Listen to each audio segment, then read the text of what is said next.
Mobile masala వారి film Nagar కబుర్లలో మనం మాట్లాడుకోవాల్సింది ఇవాల్టి జాతీయ ఉత్తమ నటుడు ఒకప్పుడు మినరల్ వాటర్ అమ్మారంట. బేకరీలో తాను తినడానికి 18 రూపాయలు బిల్లు, జేబులోనేమో 17 రూపాయలే ఉన్న ఆ వ్యక్తి ఆ ₹1 లేకపోవడంతో ఎంతో బాధపడ్డారు.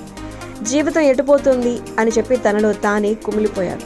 అప్పిచ్చిన వాళ్ళు ఎక్కడ గొడవ చేస్తారు అని చెప్పి మారు వేషాల్లో తిరిగేవారు. ఓ సంఘటనతో సినిమాల వైపు వెళ్ళకూడదు అని చెప్పి అనుకున్నటువంటి ఆ వ్యక్తి ఇప్పుడు 70వ జాతీయ అవార్డుల్లో ఉత్తమ నటుడిగా నిలవటం జరిగింది. ఆయనే రిషబ్ శెట్టి గారు. ఆయన ఒడిదుడుకుల ప్రయాణంలో స్ఫూర్తి నింపే విషయాలు ఎన్నో ఉన్నాయి.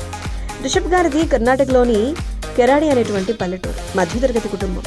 అమ్మ రత్నావతి, నాన్నగారు భాస్కర్ శెట్టి. ఆయన జ్యోతిష్కుడు. ఆయనకు ఒక అక్క, అన్న, అందరిలో చిన్నవాడు కావడంతో రిషబ్ గారిని గారాభంగా పెంచుకున్నారు. చదువులో కంటే అల్లరి, ఆటల్లో చురుగ్గా ఉండేవారు. ఇక జూడో పోటీల్లో ఎన్నో పథకాలు గెలుచుకున్నారు. రిషబ్ గారికి అంటే అది నచ్చేది కాదు.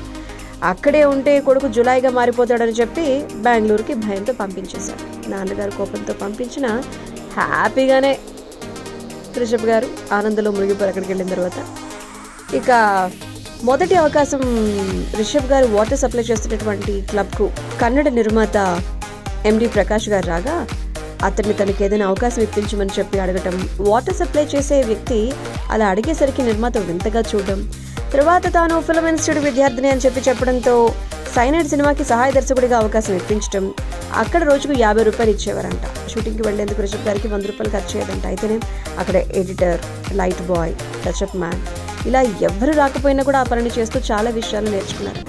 కష్టాన్ని నమ్ముకొని ఈరోజు ఇంత ఖ్యాతిని గడించారు రిషబ్ గారు.